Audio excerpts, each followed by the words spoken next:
Good evening and a very warm welcome to our viewers to the second session of Penmancy Pen Connect, which is our endeavor to help bring authors and readers closer.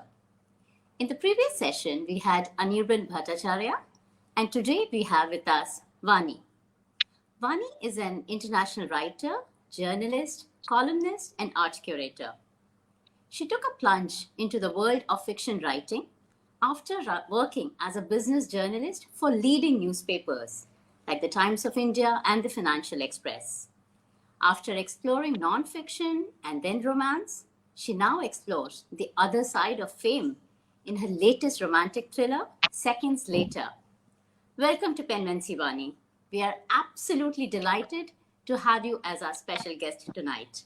Thank you so much, Chandra. It is. Thank you for this opportunity. I am so excited. I can barely hold myself in this chair. I can jump right out and We are equally excited. All right, all right. Vani, before we begin our session, I would like to thank you on behalf of the entire Penmancy family for sponsoring your book as a prize for our monthly writing contest for the month of February. 3 of our writers were the lucky recipients of this amazing thriller. Could you please tell us a bit more about your book, Seconds Later? Yes, thank you so much, Chandra.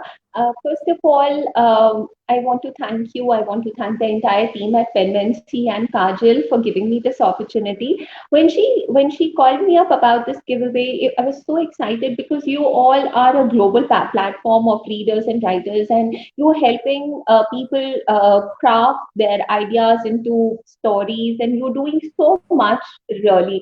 So when she asked me, that we are having this contest and would you like to give away a few copies of your book, I was really excited, and I really do hope there are three winners of this contest, and Yes. I really do hope they all like the book. And the book is about fame, like you rightly mentioned. It sort of gives you, it sort of explores the other side of fame. And I was led into writing this story after a few experiences of my own. So growing up, all I ever wanted was to be famous. And like most Oh, of us, we have teens around us. They are clicking nice pictures, and they have so many thousands of followers on these social media platforms. Everybody wants to be famous, but I wanted to understand. I wanted people to understand that there's this other side of fame which nobody talks about. So this right. happened that after the first book came out, I was very new to many social media platforms, and people started tagging me in their obscene posts on Facebook, and Oh, I started getting marriage proposals on Instagram and all. That oh, sort of led me to this thing that maybe there's not everything that's rosy about this about being famous and being out there, because you are out there, you are projecting your best self, but you don't know how people are perceiving you, and absolutely. what their intentions are when they say hi to you or they send you a message. Sometimes you're just conversing with a person, and he or she might be recording your conversation, and that might be played out at a later date or something, or they might True. take screenshots of your what you're telling them, in a private conversation, and that might be played out. So you don't know what intentions people come from.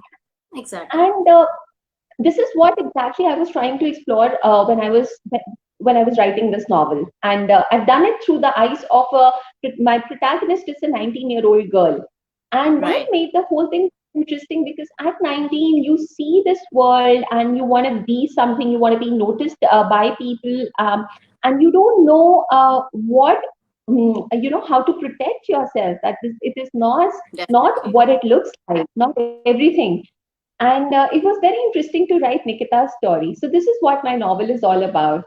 What happens to this girl when she is introduced to fame, and what happens, like, you know, this. I mean, I would love to know from you, because you've read the novel, and Yes, I would yes. love to know from you what all I mean, your feelings were when you were reading it.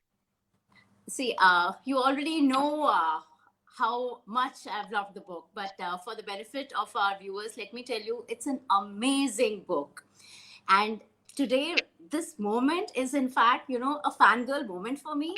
I have so many questions for Vani, but then I have to serve the purpose of this discussion this evening. But as a fan, I know some inside details that I would like to share with the viewers. Uh, any guesses on how many years Vani spent on this baby project of hers? I'm sure our viewers would be surprised to know it has taken her 5 years to bring Nikita D to life. And it's so fascinating, Vani, to spend 5 years working on the same project despite the rejections that you faced in this journey. Kudos to you, yaar. Amazing, amazing. Yeah, thank you so much. But in the end, it's all been so well worth it, because the appreciation I'm getting from everywhere, and people have connected with the story so well, and Yes. the good words, like that makes me feel like, okay, you know what, that was job well done, and I'm just so happy with the response that I'm getting from No, everybody, from men, from women, from youngsters. I have teens coming up to me and telling me that they couldn't sleep because they were like midway in the book, and they just couldn't put it down. It's like, oh my God, this is what I worked for. I wanted to create something that wouldn't let you sleep. You You know, have to read. I can totally relate to this. I am the mom of two teens, so I see the kind of pressure the kids have these days, that craving for fame, and you have brought it out beautifully in Nikita's character. It's wonderfully done. In Thanks. fact, I was swept off my feet by the plot line and the pace of narrative. It's so good, which leads me to the first question, which we are Mhm. discussing tonight regarding subplotting in thrillers. We know subplots play an important role in bolstering the narrative, be it a thriller, romance, or a suspense. But then there are some writers who believe that a subplot is a misnomer, and a good story should stand on its own without any subplots. What are your views on this? Okay, Chandra, thank you so much. Yes, we have to come down to the theme. But before we I take up that question of yours, let me Sure. tell you that I started my career as a journalist. So I Yes. did not go to a creative writing school to learn anything about what is a plot and how do you get down to writing a good plot or characters or setting or anything. I just had to, I just went out there, had to, get my hands dirty, go through a lot of rejections. Then I had to understand, okay, this is what makes sense, and this does not make sense. So when I say something, I'm saying everything what I have experienced in my journey. So I'm 3 books old now, and this is what I feel. Okay, so there is a main plot in Right. that you have the main plot of the story, and then I believe that at least in this story, I needed the subplots to support my main plot, and I believe Mm-hmm. that yeah, and I believe that everything that a subplot has should support the main plot. It should not Right. overpower it. But for me, it was very essential. There are many characters in my novel, and each character has goes through his or her own development all through the novel. Now, Right. their story is just as important as Nikita's story. So, when Nikita's story is all about fame and the other side of fame, which is the main plot and what she realizes at the end of the novel. But there are a lot of supporting characters, and they needed to have their own storyline going, which added meat and a lot of juice to the whole story. So, I mean, it's up to you, whatever very important to show um, that each character is growing as my Uh-huh. story is growing, as my main protagonist is growing, and that's what I feel. So yeah, you I think you need a good, not one good subplot. My story actually has many subplots Many. because there are Yes. many characters. There are at least 3 4 main characters, and I wanted my reader to see where they are coming from, why they are behaving the way they are behaving, and them, for the reader to know this huge world where Nikita is living and what sort of people surround her. And so Uh-huh. to give them a really good big perspective of the whole thing, so that when the story ends, they understand, it's not like a slap on the cheek, and they actually can see where this ending is coming from. Right. So if Actually, I there is, together. I really love the way you have tied the different stories together. They all have such a cohesiveness about them, and it comes out so beautifully in the end. There is not a single character who feels, who is not needed in the story. Everybody is equally important. So, how did you, plan these subplots? I mean, like, did you outline them or in your draft, or it just came as you went along? So you might be knowing that there are two ways in which you can write a story. One is you create a complete storyboard. You have Right. exactly, know where all the character, what all the character would do or say or act. You plot it completely, and then you sort of fit in the dialogues and all that stuff. For me, I'm not that sort of a person. I have a broad idea as to how the story would progress, Uh huh. but I leave the specifics to that moment, and whatever the character wants to do, I just go in his or her direction as long as the story is moving forward. And for me, what was most important was, however, that everything in the subplot adds up to the main plot of the story. So if in the subplot there is, let's say, there is somebody's cooking something, or somebody is visiting a certain place, or somebody is dressing up in a certain way, or there's a setting of a bank, or there's a Mm-hmm. setting of a museum or some pub or bar, and these things are there in, everything has to add to the subplot, and everything eventually has to add to the main plot. Nothing in 60,000 words, in that's as many words as my novel is, the words of my novel. I All right. wanted dialogue, each word, each setting, each environment to make sense and lead up to something. So that's what you have to be extremely mindful of. Otherwise, I've read such novels as well where there's a lot of filler work that happens. Oh, Correct. the Correct.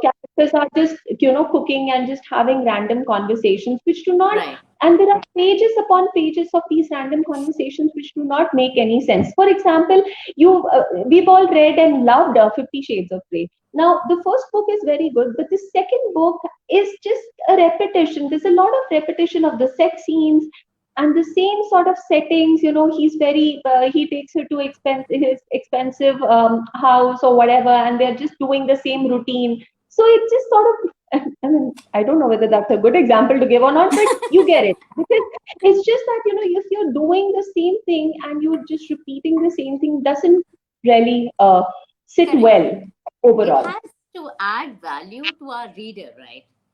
There's no Yes. point taking them for granted and giving them stuff they didn't know. I mean, they're not going to really enjoy reading. Yes. And So, that's how you create a page turner. right, exactly. And that's what your book is. Yes. Yes. That was very deliberate. So it just comes to me. I've been saying this, so I might sound like a broken record, but for some people, who've been listening to me say this again and again, but creative energy is a very special energy. I was just telling this in another one of my videos also that I had last week, that Uh huh. you have to allow it to flow, and you have to just keep writing, see where these characters are leading you to. And there are a couple of scenes that even I was scared when I was writing them. Like, there are a couple of encounters in the book. I was also Right. scared, like, you really want me to go that way? And, I'm getting those conflicts there in the subplot. And then I'm like, yes, I have to write this. I don't know, this is very difficult, but I have to write this, and I have to get my characters out of that scene as well somehow. I don't know. Yeah. But I guess this is where you have really separated you, your persona, your personality from the narrator, from the author, right? Because looking at you, talking to you, I cannot imagine such dark thoughts running behind that face of yours. Yeah, the thing is that the first draft of the novel, Chandra, was way more darker. There was Oh, no empathy for some of the characters. It was way more darker. But the good thing that happened with me was my novel got rejected the first time by a lot of publishers. And when I sat down to revise it, I created a lot of empathy for certain characters, which worked well. The second one was I brought the tone down a bit, so it's not as dark now, because there are not many swear words, and it's not very dark. The first version was very dark, so yeah, I am a very easygoing person. I like light-hearted stuff, and I don't use swear words at all. I don't drink. I don't smoke. Some of my characters that way are really dark, but the thing is, I wanted to create very relatable characters, and right, I right. think you would be able to relate whether there's a Ali or a Samir or Cyrus. You would be able to relate to those characters. Those people are around us. Correct, correct. Exactly. So you've really created real characters. But my question is regarding the inclusion of romance. Was it challenging to include romance as a subplot in a thriller? No, romance was very I think I have shown romance in two, three ways. There is the unrequited love that is there. Right. That's where the story starts from, and then there is the toxic love. That's Ali's, very toxic and all. Right. Then there is also some codependency sort of love that is there from Ali's wife, probably, who's like, who doesn't have any so I think this was all done to create some drama, to create some emotion in the story. Otherwise, how will you really? Otherwise, it will just without any emotion, a story will just fall flat. If you Correct. cannot, It's just a I series of want to events you're narrating. Yes. So now, when you evoke anger for a certain character, when you evoke love and you evoke passion and lust and desire, I think these are all ways in which you are actually stirring those emotions in your reader. It's like, okay, you know what?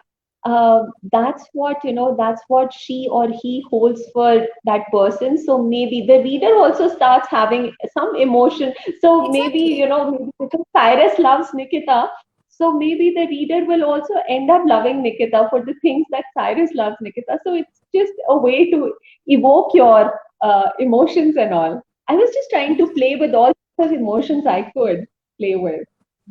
Very interesting. Very interesting. And So, Vani, how did you decide that how many subplots your story should have? Was there any point at which you were thinking that no, this is too many subplots, I should reduce or increase them? No, Chandra. The thing is that there was this main plot that the protagonist, there's the main plot that the whole novel has. And then Yeah, I think, you can have as many subplots as you can decently carry across those 200, 300 pages, whatever. So I have read bigger, thicker novels in which there are so many subplots, like at the end of the novel, you are like literally. But for me, I wanted to keep it clean, just as many as I can handle. And the right. second thing was it has to all have a beginning, a middle, and an end. So as long as the main structure was there, I think, and with each character. So Ali has this thing, and there's a subplot for every character in the book. As long as Right. I got it, I knew I could put it nicely together. I think that was fine. I did not want to overcomplicate my story, because sometimes if you're not skilled at it, you may actually drive the reader crazy with all your subplot and all the complication that you try to put to make the novel more juicy and all that. I didn't want to do that. I'm a very clutter-free person. I don't even have WhatsApp for that reason. So I I know that wanted to now. keep the novel also very clutter-free, so that you can easily understand what's going on. Right, right. Because, sometimes when we are writing stories, we end up having so many subplots, and in the end, if they're not tied together, they just come off as different stories happening at different paces, at different timelines. So here, as I already have mentioned it, but I just can't stop mentioning it again. I love the way you have tied all the subplots together, and that's the reason why we wanted to discuss it further with you to understand, so that we at Penmancy have many writers who write amazing thriller stories. So this is going to help all of us write even better stories.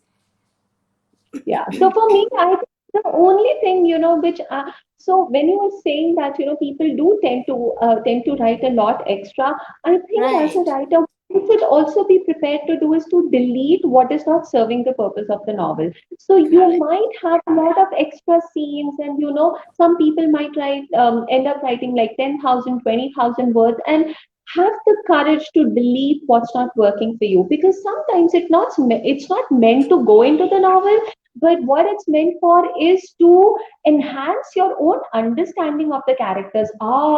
This is why this person is the way he or she is. It's just leave it at that. Just delete the whole thing. Maybe Right. if there is a second book two or a book three, you might bring in Yes. those things.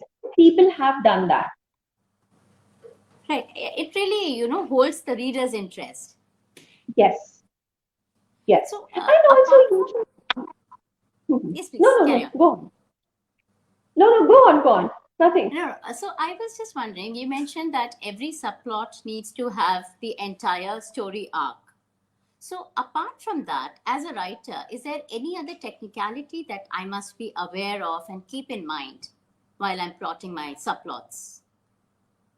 have have see I think where people sort of fail is, you could actually, there are many ways to fail, they say, so you could have an excellent plot, but if you have very dull and drab characters, then Mm-hmm. the story will not just it'll not sit well. You have to have your well rounded characters. If you have noticed, what I was also very mindful of was, when I was plotting and when I was writing the subplots as well, that each character is very deeply flawed, and that's what Right. makes them very human. So for instance, when I was writing about Samir's mother, who's not even a part of the novel.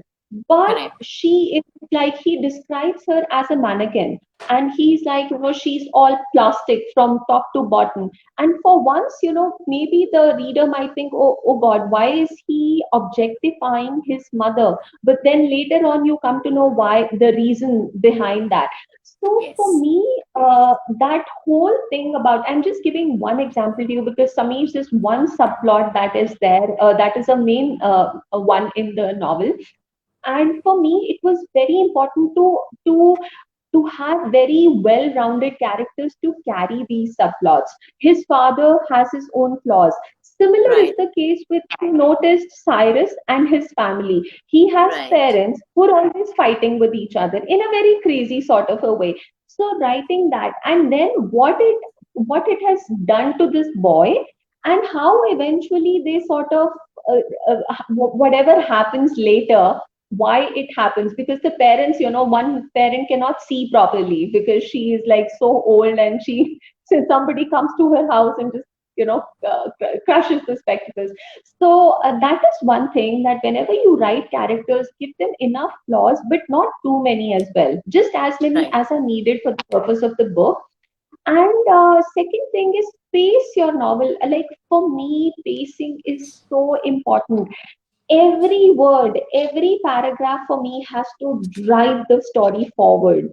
If the engine of the story is not good, you cannot write a thriller or a page Absolutely. turning book. Absolutely. So these are the two things. And then, of course, I'm very mindful of the setting as well. Is the setting telling me anything unique about the character? Is this adding to the whole story? How is this even important for the purpose of the story? So all that was very important for me. Is Yeah. very And you are important. taking the readers across different locations, India and abroad. and all of those locations where I have not seen those locations. Of course, London, Oh, really? I stayed in London for many years. But aside that, I have not been to Mumbai just twice, and never to all those locations I write about. I have never met Parsi people, so this character was based on Cyrus Brocha, who was so kind as to interview me and for his show and many other things. I have not worked as a TV presenter or anything of that sort. So I had to do. I don't play football, so I had to do a Uh-huh. lot of research for all writing all Research. these characters. Yes, Right, right. yes. Since we are on the topic of characters, I just want to explore it a bit more. We Uh-huh. have too many characters here, right? We have Nikki, who's a central character. Then we have Cyrus, Samir, Ali, their parents, spouses, and so many. So, how did you balance the narrative? Was was there a struggle to balance the narrative between the central character and the secondary ones? How did you ensure, that you maintain their goals without diluting Mhm. it?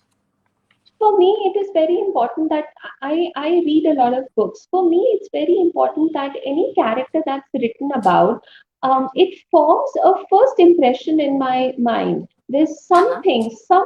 something that is not wrong or absolutely right with that character for me to remember him or her through the 200 pages of the novel that I'm going to read. And I try and give them a voice of their own. So, for instance, a Right. person who comes to my house to, एक दूध वाला भी आता है, तो I know that he's got a different voice. So what happens is that normally writers, what they do is they create these secondary characters, but they create far too many, and they start Right. describing every character in detail, the dress that person is wearing, the bindi or the specs and all. I do not go into those details. Just describe as much as is necessary. Make that person speak as much as it is necessary for the other person to register him or her, and then just end it there. And create very powerful voices. Like if you think that the person next door does not have an individual voice, don't bring that person in. That person just doesn't need to go into the novel. Have very powerful voices. So I work a lot on creating voices of my secondary characters as well when I'm writing. So So, that when you for are that, doing that task of, creating their voices in your notebook or journal, however you go about it, do you also have a lot of extra information that you come up with? I might, yes. I tend to delete a lot of stuff. But what happens is that I when once I get into that zone, it's I know it's a bit hard to explain. It's like once I get into the zone, the voice just comes flowing. Sometimes it's like I might just write 5 pages or 10 pages without even thinking what's going on, and it just Wow. flows and flows. And so many times, I struggle with writing even a paragraph for like a month and a half. And of course, I cannot explain it to anybody what's going on. But I just somehow yeah, it is both ways. So yeah, and I delete a lot of stuff as well. Uh So huh. sometimes you have a lot of nonsensical stuff, but whenever I'm writing voices, whenever Mm-hmm. so how do you give voice to a character is by the speech, by the words that person says. Whenever I'm doing that, so if you've noticed, Cyrus has a different way of speaking. I make sure that when this character comes into the room, the reader is able to recognize, this is the person that's speaking, so this is how Right. he or she is going to speak. So that's what was my main motive when I wrote these Parsi characters, or this guy from London, and he's so sophisticated, and yeah, so giving them dialogues that belong to them, that will come out of their mouth. Yes. Right. But at any point, was there a concern that you were worried about one character, overpowering the other? No, that wasn't there. Because I mean, it's just my this thing. Even my secondary characters were just as dear to me somehow. I had the most fun writing Samir, because Uh huh. his was the voice that came to me, and I can still hear his voice in my head. So he was dear to me, and he's a very flawed character. Same is the case with Cyrus, and same is the case with Nikita. So Right. all of them are very dear to me, and I did not. So this is something that I try to do. I try to balance out their narratives so that Nikki's narrative is the main, because she's the protagonist of the novel, and Correct. others should not overpower her story, but balance her story and support her as much as possible, because her story is the main plot, and Exactly. that should be She's disturbed our by main nobody. protagonist, and there's no way that her story should be over empowered by anybody. But then, for me as a writer, if I'm writing something like this, how do I ensure that none of the subplots, take away from the main narration? They do not confuse the reader. Is there any tip that you would like to share with us? I think at all points in time, number one is revising. I think I used to, in these 5 years, why it took 5 years was not because I was really, like I said, I'm not a trained writer. I did not go to Right. a creative writing school or a program. So what I have is like, I have my own internal compass guiding me, because you're the first reader of the novel. You're the first Correct. reader of the book, and you're also writing it. So if it is not sitting well with you as the first reader, I don't think it's going to sit well with the eventual reader as well. That's number one. And number two is just remember that you have, just remember who your main protagonist is. And at all Mm-hmm. points of time, everything that happens in the story is a padding for that main story which Main goes point. on.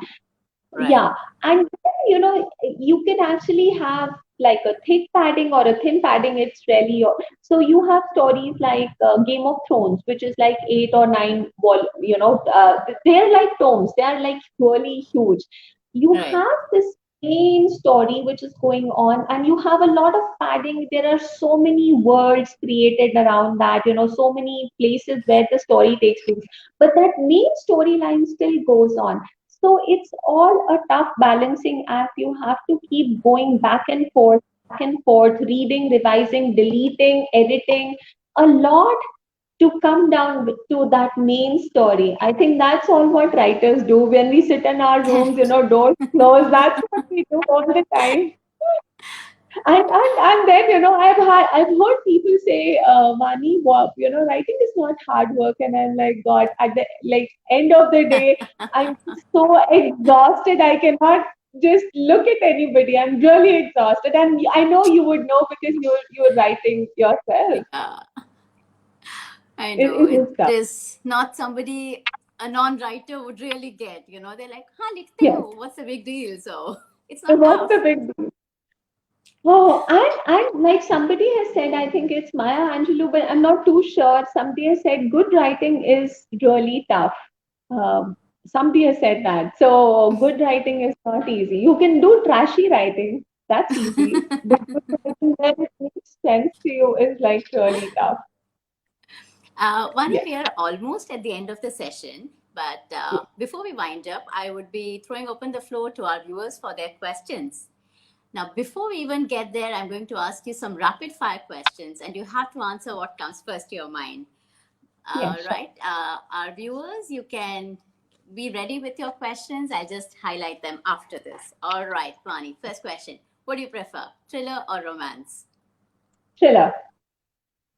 Faster, okay? इतना सोचने का time नहीं है. Thriller. All right. Thriller. Thriller. Okay. So, which role is a hit with you? Vani the columnist or Vani the author? Vani the author. Uh huh. All right. That's good luck for all of us readers out here. Which role fits you best? Vani the fiction writer or Vani the non-fiction writer? Vani the writer. I Ah, love both. I love nonfiction and fiction both. is it? Yeah. It's do you find it difficult, to change the mood and the tone and the way you're writing between fiction and non-fiction? Do you find it a struggle? See, it's challenging. If I would say, so the difference is for fiction, because a lot is coming out of your imagination, you have to Right. stretch your mind in all directions possible. So it's a lot of stretching and expanding.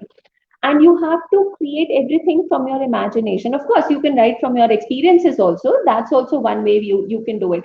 For non-fiction, things are not as, you can actually, it could come like it could be a bit more structured, because let's say if you are somebody who's a doctor who's writing Right. about some techniques for a backache pain or something, so things are pretty much structured for you, and you don't need to use your imagination. Things are there laid out for you.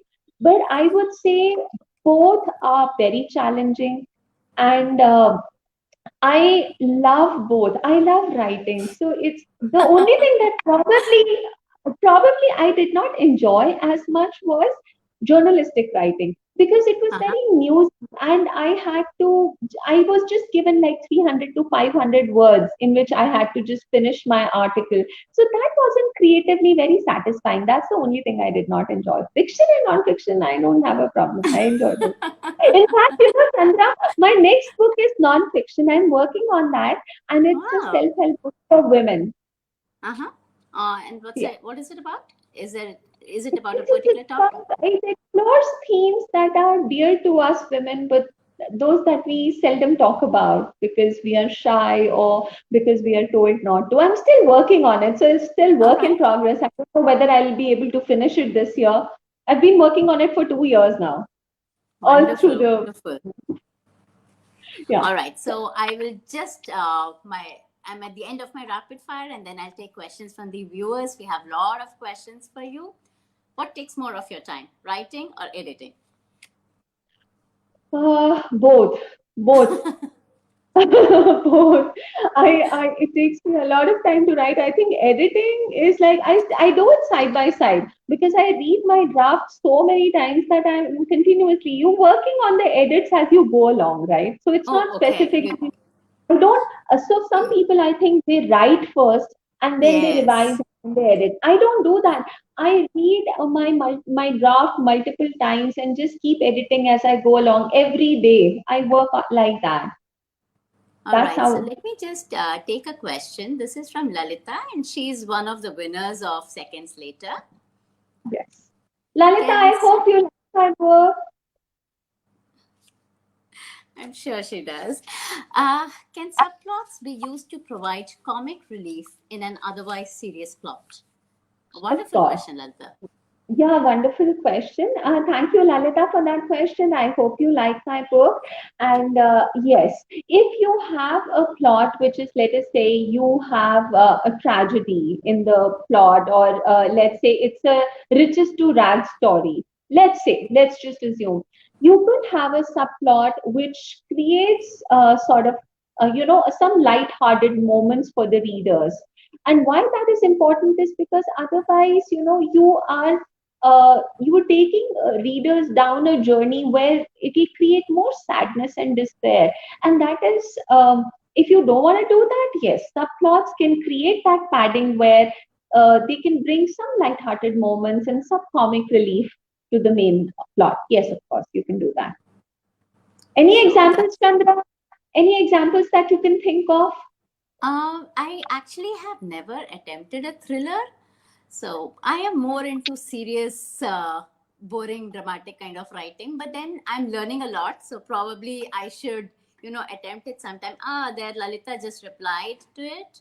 Waiting to read your book eagerly. It's on the way. Thank you, Lalita. I look, do read me leave me a review on Goodreads and Amazon both.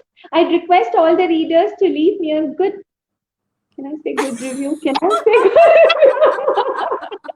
Please do leave me a review on Amazon and Goodreads. We would really appreciate that. Okay, एकदम honest बात निकल गई आपके मुंह से. All right, so I have a question here from Monica. She wants to know, would it work if the subplot is independent of the main plot? I haven't seen that sort of an example. See, it's just I believe a lot depends upon you as a writer and how good you are at your craft. I am just a beginner. This is what I would say. But there are masters of the craft who have done that, who've had subplots way different from the main plot, and still that does not take away from the main story. But Right. you have to, you could you could either do it right, or you can go absolutely wrong with that. And that's what this thing is all about, because there is so much to learning this, the whole craft of writing, that the more you go deeper into it, itna khazana hai, itna kuch hai. People have been able to do that. मैं तो अभी उस stage पे नहीं पहुंची. No, but even then, the information that you're sharing with us based on your writing experience is definitely helping us all out here. Thank you. And आप भी पहुंच जाओगे वहां पे जहां पहुंचना है. पहुंच जाओ. All right, I have one more question here from Lalita. So this is, it's. Can you see it on your screen? Yeah. Yeah. You want to read it? No, go ahead. Lalita says, we are often told that the reader must empathize with the character, and this happens best when the character has sufficient airtime. A secondary character may not get that much time. So, how do you create some sense of relatability for subplot protags? Uh, that's what is again about the craft, your craft as a writer, because everything about my subplot protagonists, the voice that they speak in, the clothes that they wear, the setting that they are sitting in, everything has to be so badly relatable. And I think there is no end to learning how to craft really good secondary characters as well. But I think that's what it is all about. Because yes, it is very important for the reader to empathize, to have Right. something for the secondary characters. Even अगर एक police वाला भी आता है who's got a very very official sort of attitude and all, उसके लिए भी एक empathy या कुछ तो create होना चाहिए. If you have flat characters, I'm sorry, it does not really fly with the readers at all. So I do genuinely make an effort to make my characters relatable, whether they are the main protagonist or subplot protagonist.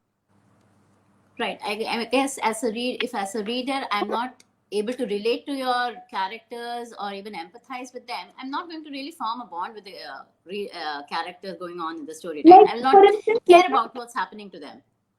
let me ask you: were you able to relate to Cyrus's father? Actually, in terms of relating, I could relate to chota aspects of many characters. Okay, There are that's some because, traits which speak more to me. yeah, that's what at the end of the day you may not be able to relate 100% to the character. For Right. instance, if a particular character is too promiscuous, if he or she is actually ready to go to bed with anybody, have one night stands as well, you may not be able to relate to it, but something in you would be evoked, like कुछ Right. anger Exactly. होएगा, resentment होएगी, गुस्सा आएगा, bitterness होएगी, कुछ तो होएगा. So that's important. As long as that's there, it's fine by me. Yeah, as long as some emotion is being triggered, right? You may not always Yes, like the characters, but some emotion must be triggered. yes. For you to remember them. Exactly. Thank you, Vani. You have shared such wonderful pointers with us. I've loved talking to you tonight, and I've learned so much actually. And I'm actually, excited to go and attempt writing a thriller, probably a shorter version of it, but then still. All right. So, on behalf of all of us here at Penmancy, I would like to wish you the very best, not only for Seconds Later, but all your future endeavors. Now that you mentioned you have another book coming up, wish you all the very best, Vani. Thank you so much, Chandra. This has been a great opportunity to speak to you all. I love you all. I would request everybody who's listening to me out there to, the book is available on Amazon and Flipkart. Do not forget to leave me a review. I keep telling that to readers, because Yes. whenever we buy a book, we just check the reviews and all, and it's so important. So I make sure whenever I read a book, I always read, because I'm very active on Goodreads. Do connect with me on social media platforms, and yes, feel free to let me know what you your thoughts about the book and what you liked, what you did not like. I loved your review, for instance. I just loved it. It made my day. Thank you so much. Oh, thank you so much. Yes, And I yeah, it's been absolutely agree with you. Reviews are very essential to the readers, and especially for Indian writers who are still trying to make their mark on the world. We all go with think of an author, and we always think of the Gora ones, rarely of our tribe. So somewhere that needs to be changed. and thank you for the opportunity. I've really enjoyed It talking to was you. our pleasure having you here. Thank you so much, Thank you. everybody, for joining us. Thank you. Good night.